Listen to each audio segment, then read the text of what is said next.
तो hey guys, जैसा कि आपको पता है कि मैंने पिछले वीडियो में बताया था कि पवन सिंह का एक गाना आ रहा है धन धुआं हो जाए, लेकिन उससे पिछले वीडियो में बताया था कि पवन सिंह का बैक टू बैक लगन स्पेशल सॉन्ग आने वाला है। जी हाँ गाइस, उसी के एक और खुशखबरी निकल के सामने आ चुका है। धन धुआं हो जाए के बाद से एक और प्रोजेक्ट पे पवन सिंह जोरों शोर से काम चल रहा है और काम कर रहे हैं। तो जी हाँ गाइस, चलिए उस बात को हम स्टार्ट करते हैं और किसके साथ आएगा ये भी आपको हम बताते हैं। पवन सिंह जब भी कोई सॉन्ग लेके आने वाले होते हैं तो उससे पहले अपने सोशल मीडिया अकाउंट पे उस चीज़ को अपने फैंस के साथ शेयर जरूर कर देते हैं कि हम ये चीज़ लेके आ रहे हैं। तो पवन सिंह आज ही सुबह में एक पोस्ट शेयर किए हैं और बोले हैं कि बैक टू बैक कमाल होने वाला है। जी हाँ, पवन सिंह सुबह में ही शिल्पी राघवानी के साथ एक फ़ोटो शेयर किए हैं और बोले हैं कि फिर से एक नया बवाल लेके आ रहे हैं। जी हाँ, बहुत सारे लोग शिल्पी राघवानी को नहीं जानते होंगे, लेकिन हम आपको बता देना चाहेंगे कि शिल्पी राघवानी रिसेंटली में बहुत सारी भोजपुरी सॉन्ग की हैं, भोजपुरी वीडियो बनाई हैं बहुत सारे स्टारों के साथ। अब पवन सिंह के साथ वो काम करने के लिए रेडी हैं और पवन सिंह के साथ उनका प्रोजेक्ट आ रहा है।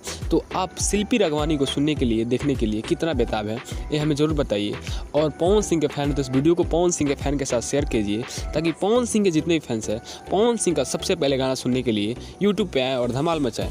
और इस गाने को एक दिन में कितना व्यू मिलेगा ये हमें कमेंट करके जरूर बताइए। तो जी हाँ गाइस, चलिए मिलते हैं नेक्स्ट वीडियो में। तब तक के लिए जय हिंद, जय भारत।